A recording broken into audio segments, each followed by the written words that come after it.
So, eto na nga yung part 2. Nakaligo pa ako. Tapos, nagpalit ako ng damit. Wait lang. Yan, madilim na. So, yun na nga. Ayan yung flashlight. Cellphone ng pinsan ko. 3 years old pa lang, nagsiselfone na. Papilitan ko to. Wait lang. Ayan na nga yung filter. Tignan mo.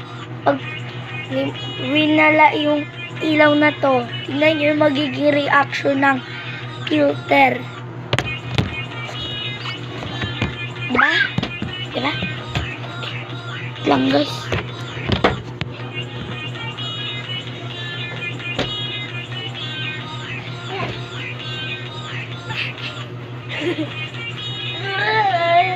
Okay.